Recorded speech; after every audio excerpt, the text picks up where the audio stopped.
صبح سویرے اٹھتے ہی سب لوگ کاموں میں جٹ گئے تھے۔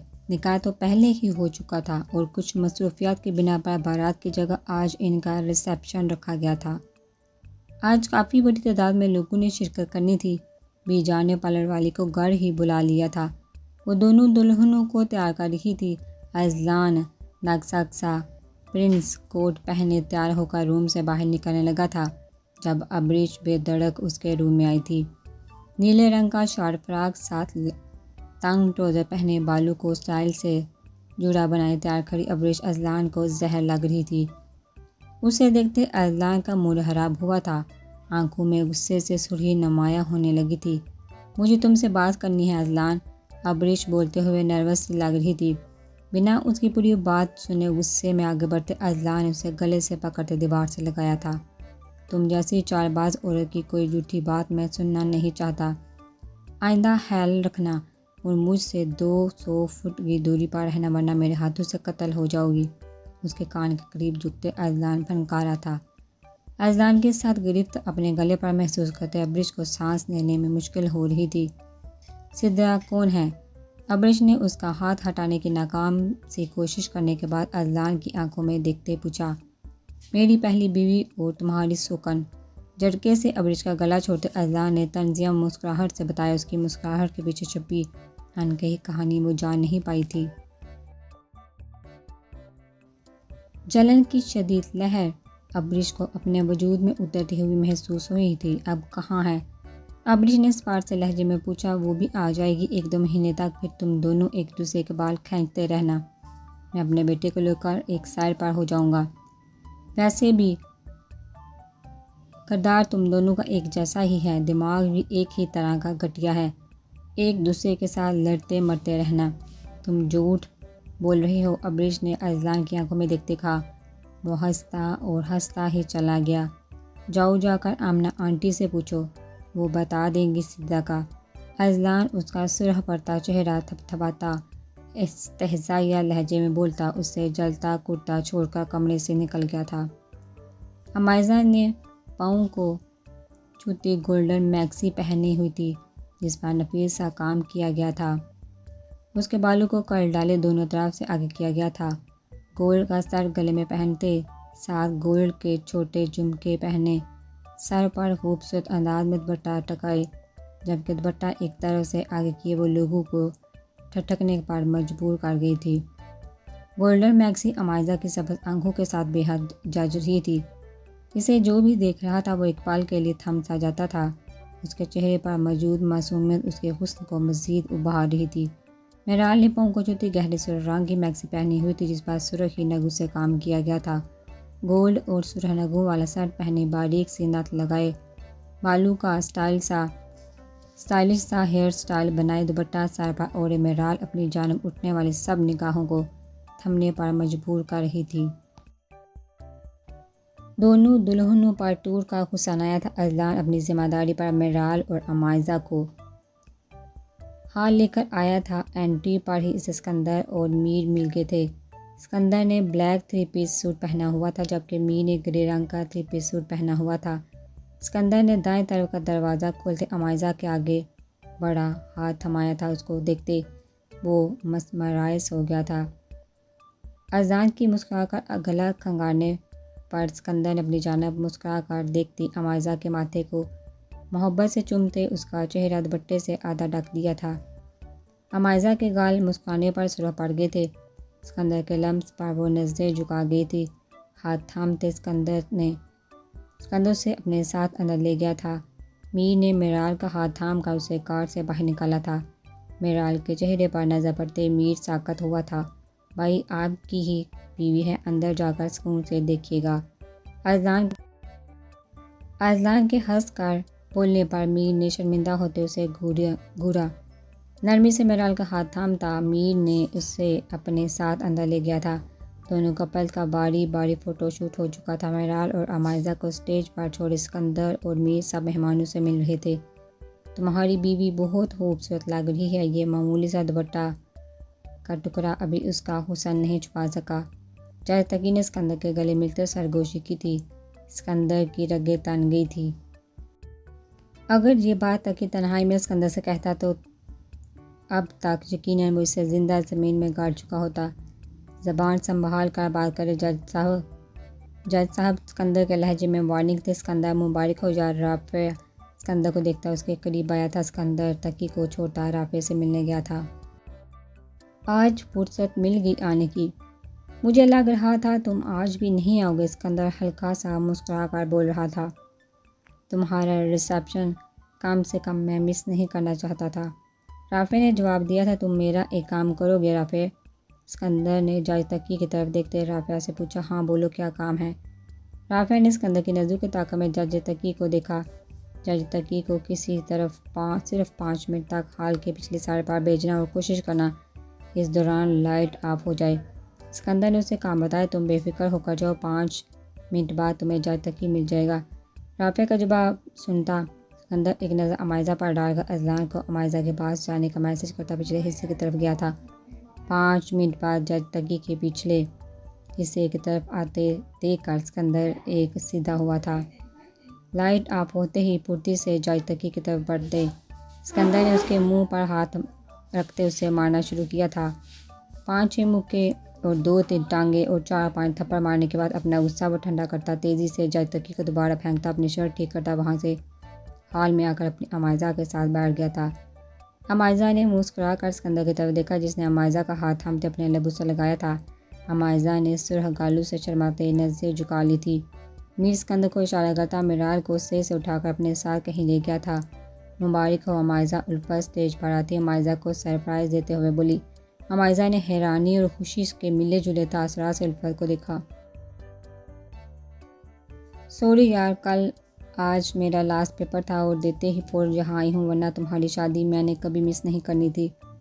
الفت عمائزہ کی دوسری طرف خالی ہوئی جگہ پر بیٹھ گئی تھی۔ رافع اسٹیج پر آتا اسکندر سے بات کرنے لگا تھا جب لڑکھڑاتے سوجے منہ سے ہال میں داخل ہوتے جج تقی کو دیکھ کر رافع نے اپنی ہنسی روکی تھی۔ جج تقی نے تعزیہ مسکراہٹ اسکندر کو دیکھا تھا، پھر غصے سے وہاں سے واک آؤٹ کر گیا تھا۔ ہم کہاں جا رہے ہیں میر؟ میرال نے دھیمی آواز میں اسے پوچھا۔ میر خاموش رہا۔ میر کی خاموشی اسے کھٹک رہی تھی۔ اندر جاؤ، تمہارا کوئی انتظار کر رہا ہے۔ میرال نے نہ سمجھ نظروں سے اپنے سامنے بند دروازے کو دیکھا اور پھر میر کو۔ ظہیر شاہ اندر تمہارا انتظار کر رہا ہے، جاؤ۔ میر نے گہرا سانس لیتے خود کو حد درجہ پر سکون رکھنے کی کوشش کی مگر ایسا ممکن نہیں ہو رہا تھا۔ میرال اپنے باپ کا سنتی تیزی سے روم کا دروازہ کھولتی اندر داخل ہوئی تھی۔ بابا، ظہیر شاہ کو صوفے پر بیٹھا دیکھا وہ تیزی سے اپنی میکسی سنبھالتی ظہیر شاہ کی کھلی باہوں میں سمائی تھی۔ ظہیر شاہ نے شفقت سے اس کا ماتھا چوما تھا۔ مجھے بہت خوشی ہے میرال، تمہیں دوبارہ نظر آنے لگا ہے۔ اس کو دیکھتے ظہیر شاہ کی آنکھوں کے گوشے بھیگنے لگے تھے۔ تم میر کے ساتھ خوش ہو؟ وہ تمہیں کچھ کہتا تو نہیں؟ تم مجھے بتا دو میرال، ظہیر شاہ نے اسے اپنے ساتھ لگاتے ہوئے پوچھا۔ نہیں بابا، وہ لوگ بہت اچھے ہیں اور میر بھی میرا بہت خیال رکھتے ہیں۔ میری نظر بھی میر کی وجہ سے واپس آئی ہے۔ وہ حادثہ سوچتی کام گئی تھی لیکن وہ حادثہ ہی اس کی نظر واپسی کی وجہ بنا تھا۔ اللہ تعالیٰ تمہیں ایسے ہی خوش رکھے اور اپنے حفظ و امان میں رکھے۔ ظہیر شاہ نے اسے دعا دی تھی۔ رانیہ کیسی ہے بابا؟ رانیہ کا خیال آتے میرال نے پوچھا۔ وہ بھی ٹھیک ہے، تمہیں سلام بول رہی تھی۔ ظہیر شاہ کے بتانے پر وہ ان کے ساتھ بیٹھے بیٹھے باتیں کرنے لگی تھی۔ کافی دیر ہو گئی ہے میرال، میں بس جانے والا ہوں۔ بیٹا تم بھی اب جاؤ، میر باہر تمہارا انتظار کر رہا ہوگا۔ میرال اداسی سے ظہیر شاہ سے مل کر اٹھ گئی تھی۔ 1 منٹ میرال، میر کو اندر بھیجنا، مجھے سے کچھ بات کرنی ہے۔ ظہیر شاہ کے بولنے پر میرال نے باہر جاتے میر کو ڈرتے ڈرتے ظہیر شاہ کا پیغام دیا تھا۔ میر نے لب بھیج کر میرال کو دیکھا جو ملتجی نگاہوں سے اسے دیکھ رہی تھی اور لمبے لمبے ڈاک بھرتا روم میں گیا۔ تمہاری جو بھی دشمنی ہے مجھ سے ہے میر، میری بیٹی معصوم ہے، اسے کوئی تکلیف مت پہنچانا۔ ظہیر شاہ کے لہجے میں التجا تھی۔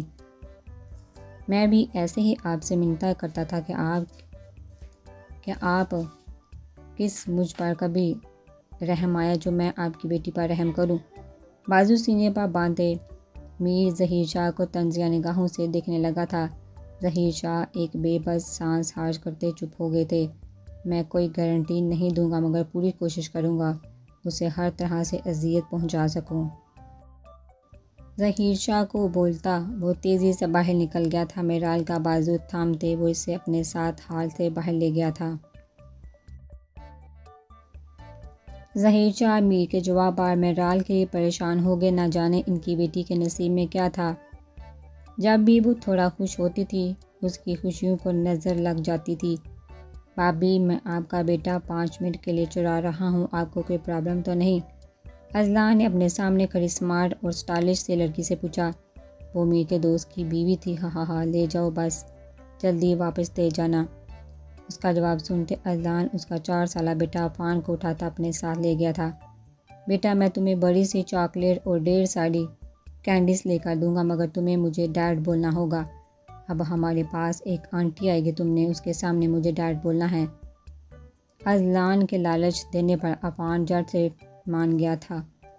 ابریش جو کافی دیر سے اذلان کو ایک لڑکی کے ساتھ ہنس ہنس کر باتیں کرتے دیکھ رہی تھی، اذلان کو کوئی بچہ اٹھائے دے کر فوراً اس کے پاس آئی تھی۔ یہ کون ہے اذلان؟ ابریش نے اس کے قریب جاتے پوچھے۔ میرا بیٹا ہے، تم جا کر اپنا کام کرو، میرا موڈ خراب مت کرو۔ اذلان نے ہاتھ کے اشارے سے اسے جانے کا کہا۔ ڈیڈ جی، آنٹی کون ہے؟ عفان نے اذلان کے کہے مطابق اسے ڈیڈ پکارتے پوچھا۔ ابریش کا رنگ اڑا تھا، اسے لگ رہا تھا اذلان جھوٹ بول رہا ہے، اس سے مذاق کر رہا ہے۔ یہ بیٹا یہ چڑیل ہے، ان سے ہمیں دور رہنا چاہیے، کوئی پتہ نہیں کب پاگل ہو کر اپنے بال بکھیرنے لگ جائے۔ اذلان نے طنزیہ ابریش کی طرف دیکھتے کہا، جس کا چہرہ شرمندگی اور غصے سے سرخ پڑ گیا تھا۔ تم نے پہلے کیوں نہیں بتایا کہ تم شادی شدہ ہو؟ ابریش نے غصے سے پوچھا۔ مس ایکس وائی زی، میرے بیٹے کو نیند آ رہی ہے، تم تب تک اپنی سوتن سے لڑنے کے پلان بناؤ۔ ابریش کو زور سے کندھا مارتا اذلان اس کے قریب سے گزرا تھا۔ تمہیں جلا جلا کر ماروں گا۔ اذلان منہ میں بڑبڑایا تھا۔ سیر پڑ جاتے اس نے عفان کو واپس اس کی ماں کو پکڑایا تھا۔ اب مہمان واپس گھر جانے لگے تھے۔ اذلان بی جان کو لیتا واپس گھر لوٹ گیا تھا۔ اسکندر عمائزہ کو اپنے ساتھ لے کر چلا گیا تھا۔ اس اسکندر نامی بلا نے ہمارے ناک میں دم کر کے رکھ دیا ہے۔ جب تک کہ مرزا طیب کے ساتھ بیٹھا شراب کا گلاس اپنے منہ سے لگاتا بولا، میں نے تم سے کہا تھا اسے مروا دو، یہ سالہ ہماری ہی بینڈ بجا رہا ہے، اس کی وجہ سے وہ پہلا جج مرا ہے، کوئی بات نہیں، اس اسکندر کی وجہ سے کوئی مجھے بھی مار دے۔ جج مسلسل شراب اپنے اندر انڈیلتا ہوا بولا تھا، میں نے ایک پلان سوچا ہے، اس پر عمل کرتے ہم اسکندر سے چھٹکارا پا سکتے ہیں۔ مرزا طیب نے مسکراتے ہوئے جج سے کہا، کیسے؟ جلدی بتاؤ۔ جج تقی بے صبری سے بولا، صبر رکھو جج صاحب، ابھی اسے اپنی شادی انجوائے کرنے دو، پھر اس کے برے دن شروع ہوں گے۔ مرزا طیب سوچتا ہوا بولا، لگتا ہے اس بار تم نے کوئی سالڈ پلان بنایا ہے۔ جج تقی اس کو ہنستا دے کر بولا، ہاں پلان تو بہت زبردست ہے، لیکن میری بات یاد رکھنا، میرے بیٹے کو اگر تم نے سزا سنائی تمہارا کام تمام کروا دوں گا۔ مرزا طیب کی دھمکی دینے پر جج تقی کے حلق میں شراب پھنس گئی تھی۔ تم فکر مت کرو، میں اسے کچھ نہیں کروں گا، کھانستے ہوئے جج نے جواب دیا۔ مرزا طیب نے ہنستے ہوئے حرام مادہ اپنے اندر انڈیل لیا تھا۔ کہاں جا رہے ہیں شاہ جی؟ عمائزہ نے نروس سی اپنی انگلیوں سے کھیلتے پوچھا۔ 1 گھنٹہ ہو گیا تھا انہیں سفر کرتے، مگر ابھی تک وہ اپنی منزل پر نہیں پہنچے تھے۔ یہ سرپرائز ہے، اسکندر نے اس کی گود میں دڑا ہاتھ اٹھا کر لبوں سے لگایا تھا۔ عمائزہ نے تپتے گالوں سے اسکندر کو محبت سے دیکھا تھا۔ ہم کتنی دیر تک پہنچے گے؟ مجھے نیند آ رہی ہے، عمائزہ نے جمائی روکتے پوچھا۔ اسکندر نے مسکرا کر اسے دیکھا۔ بس 5 منٹ، اسکندر نے جواب دیا۔ آج مجھے بہت مزہ آیا، وہ سونے سے خود کو باز رکھتے ہوئے بول رہی تھی۔ اسکندر خاموشی سے اس کی بات سن رہا تھا۔ مطلوبہ جگہ پہنچ کر اسکندر نے کار پارک کی تھی۔ وہ عمائزہ کو فارم ہاؤس لے کر آیا تھا۔ کار پارک کرتا اسکندر باہر نکلا تھا۔ دوسری طرف آتے اس نے عمائزہ کی سائڈ سے دروازہ کھولتے اسے زمین پر قدم رکھنے کے بجائے اپنے بازو میں اٹھایا تھا۔ عمائزہ نے آنکھیں پھیلاتے اسکندر کے گلے میں بازو ڈالے تھے۔ اسکندر سے نظریں ہٹاتے عمائزہ نے سامنے کی جانب دیکھا جہاں وہ اسے اندرونی حصے میں لے جا رہا تھا۔ ارد گرد چھوٹی چھوٹی کینڈل لائٹس جل رہی تھی۔ سارے گھر میں صرف کینڈل کی گولڈن روشنی پھیلی ماحول کو فسوخیز بنا رہی تھی۔ عمائزہ کو ایک روم کے سامنے لے جاتے اسکندر نے اسے نیچے اتارتے دروازہ کھول کر اسے اندر جانے کا اشارہ کیا تھا۔ گلابوں کی مہک نے عمائزہ کی ساری نیند اڑا دی تھی۔ کمرے کو سرخ پھولوں سے انتہائی خوبصورتی سے سجایا گیا تھا۔ بیڈ کے اوپر لگی پینٹنگ دیکھتے عمائزہ کی آنکھیں پھیلی تھی۔ وہ اس کی پینٹنگ تھی جو اس نے اسکندر اور اپنی پہلی ملاقات کی یادگار میں بنائی تھی۔ کہ آپ نے خریدی تھی؟ اس نے بے یقینی سے پوچھا۔ اسکندر نے اس کا ریاکشن دیکھتے ہنستے ہوئے اسے پیچھے سے اپنے ہتھیار میں لیتے اسے اپنے سینے سے لگایا تھا۔ اسکندر کا لمس آج اس کا دل عجیب لے پر دھڑک رہا تھا۔ نم ہوتی ہتھیلیوں کی اس نے مٹھی بنا لی تھی۔ اسکندر اس کی حالت سے لطف اندوز ہوتا اس کا گال چومتا پیچھے ہٹا۔ شاہ جی ڈر لگ رہا ہے۔ اسکندر کو اپنا دوپٹہ کھولتے دیکھ کر وہ ہلکا سا کپکپائی۔ بھروسہ ہے؟ مجھ پر بھروسہ کرتی ہو؟ عمائزہ کا دوپٹہ کھول کر اس کے سر سے گراتے اسکندر نے اس کا چہرہ اپنے ہاتھوں میں تھام کر پوچھا۔ عمائزہ نے اسکندر کی آنکھوں میں دیکھتے فوراً نظر جھکاتے ہوئے سر ہاں میں ہلایا تھا۔ اس کے چہرے پر نظر ٹکاتے اپنی انگلی اسکندر نے آہستہ سے اس کی بیوٹی بون پر چلاتے اس کے کندھے پر بکھرے بالوں کو پیچھے کرتے اس کے کندھے پر ہونٹ رکھے تھے۔ عمائزہ شرم و حیا سے سمٹی سرخ پڑ رہی تھی۔ سنو، کچھ لوگ ایسے ہوتے ہیں نا جن کی نظر اتارنے کا دل کرتا ہے، بالکل تمہارے جیسے ہوتے ہیں وہ لوگ۔ تمہیں پتہ ہے تمہاری آنکھیں کتنی پیاری ہیں اور تمہاری آواز مجھے بہت پسند ہے۔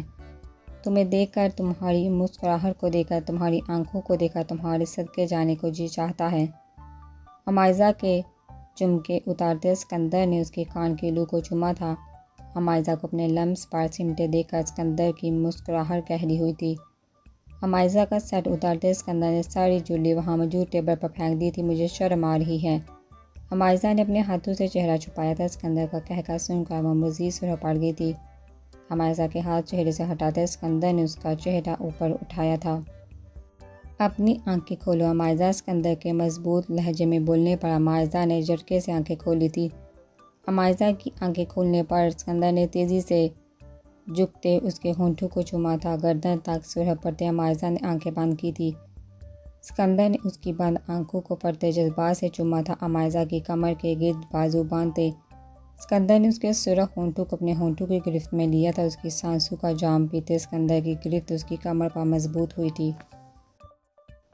عمائزہ کی سانسوں کو آزادی بخشتے اسکندر نے اس کے چہرے کو غور سے دیکھا جو اب گہرے گہرے سانس لیتی اسکندر کے کندھے سے سر ٹکا گئی تھی۔ اتنی جلدی تھک گئے ہو؟ ابھی تو ساری رات جاگنا ہے۔ عمائزہ کے کندھے پر ہونٹ رکھتے اسکندر نے بہکتے انداز میں کہا تھا۔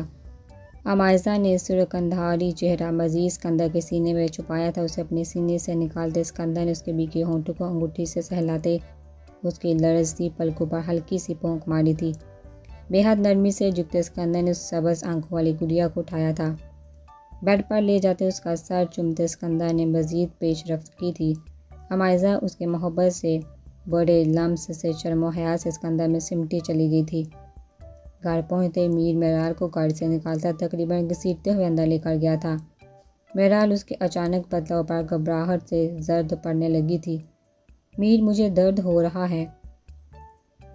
میر کی گرفت سے اپنی کلائی میں اٹھتے درد کو محسوس کرتے میرال سسکی۔ کلائی پر موجودہ کنگن اس کے بازو میں کھب رہے تھے۔ یہی درد میں چاہتا ہوں تم محسوس کرو۔ اس سے جھٹکے سے بیڈ پر گراتے میر پھنکارا۔ میرال نے سر اٹھاتے میر کو دیکھا جو غصے سے کوٹ اتارتا صوفے پر پھینک چکا تھا۔ اپنی شرٹ کے اوپری بٹن کھولتا بازو کے کف کونیوں تک موڑتے وہ میرال کی طرف بڑھا تھا۔ میرال خوف سے میر کو دیکھتی بیڈ پر پیچھے کی جانب سرکنے لگی تھی۔ میر، میری غلطی کیا ہے؟ اس نے میر سے پوچھا جو سرد نگاہوں سے اسے دیکھ رہا تھا۔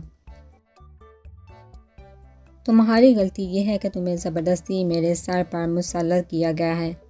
نفرت ہے مجھے تم سے۔ تمہارے وجود سے میرا دل کرتا ہے تمہیں جان سے مار دوں، دنیا جہاں کی ساری اذیت تمہیں دوں، تمہیں روتا سسکتا دیکھ کر ظہیر شاہ تڑپے اور مجھے سکون ملے۔ میرال کا منہ دبوچتے میر ایک ایک لفظ پر زور دیتا برفیلے لہجے میں گویا ہوا۔ میرال کو اپنے منہ میں تکلیف اٹھتی ہوئی محسوس ہوئی۔ مجھے بھی نفرت ہے آپ سے۔ نم آنکھوں سے میر کو دیکھتی وہ چیخی، تمہاری نفرت سے مجھے فرق نہیں پڑتا۔ دوپٹے میں چھپے بالوں کو دبوچے میر استہزائیہ لہجے میں بولا، اتنی ہی نفرت ہے پھر مجھ سے دور کیوں نہیں رہتے؟ وہ میر کی آنکھوں میں دیکھتی دوبارہ چیخی تھی۔ دوبارہ تم چیخی، تمہاری زبان کاٹ دوں گا۔ میر نے اسے دمکاتے اس کے منہ کو آزاد کیا تھا، البتہ بازو کو ابھی بھی اس نے پکڑ رکھا تھا۔ آپ میں اتنی ہمت ہے تو میری زبان کاٹ کر دکھائیں۔ وہ میر کے سامنے بہادر بنی دوبارہ حلقے کے بل چلائی تھی۔ تھپڑ کی آواز کمرے میں گونجی تو میرال نے اپنی آنکھوں کو جھپکاتے اپنے آنسو چھپانے کی کوشش کی تھی۔ مجھ پر ہاتھ اٹھا کر آپ نے یہ ثابت کر دیا ہے آپ وہ جانور صفت مرد ہیں جو عورتوں پر ہاتھ اٹھا کر انہیں خاموش کروا کر اپنی تسکین حاصل کرتے ہیں۔ میرال کی باتیں جلتی میں تیل کا کام کر رہی تھی۔ میر کو اپنے غصے اور نفرت میں کچھ سمجھ نہیں آ رہا تھا۔ میں تمہیں بتاؤں گا میں کیسے تسکین حاصل کرتا ہوں۔ غصے اور نفرت میں میرال کا دوپٹہ اس کے وجود سے کھینچتے میر نے زمین پر پھینکا تھا۔ دوپٹے کی پنس میرال کے سر پر لگی تھی۔ اپنے لب دبا کر سسکتے روکتی وہ میر کی گرفت سے دور ہٹنے کی کوشش کرنے لگی تھی۔ میر نے اسے قابو کرتے بیڈ پر پھینکا تھا۔ جولی کھینچ کر اتارتے وہ ہر طرح سے میرال کو تکلیف پہنچا رہا تھا۔ میرال اب باقاعدہ رونے لگی تھی۔ میر نے اس کے دونوں بازو پکڑتے اپنے ایک ہاتھ سے بیڈ سے لگائے تھے۔ وہ مکمل طور پر میرال پر حاوی ہو چکا تھا۔ میر مجھ سے غلطی ہو گئی، پلیز میں دوبارہ آپ کے سامنے کچھ نہیں بولوں گی۔ وہ میر کے خوفناک تیور سے گھبرا گئی تھی۔ میر نے اس کی گردن پر لب رکھتے وہاں اپنے دانت گاڑے تھے۔ میرال درد سے تڑپ اٹھی تھی۔ میں تمہیں دوبارہ کچھ بولنے کے قابل ہی نہیں چھوڑوں گا۔ اس کے کان میں سور پھونکتے میر نے میرال کی کان کی لو کو دانتوں میں لے کر کاٹا تھا۔ میر بنا اس کی آہوں اور سسکیوں پر کان دھرے اس نازک وجود اپنی نفرت میں رونے لگا تھا۔ اس نے میرال میں بچی کچی جینے کی امید بھی ختم کر دی تھی۔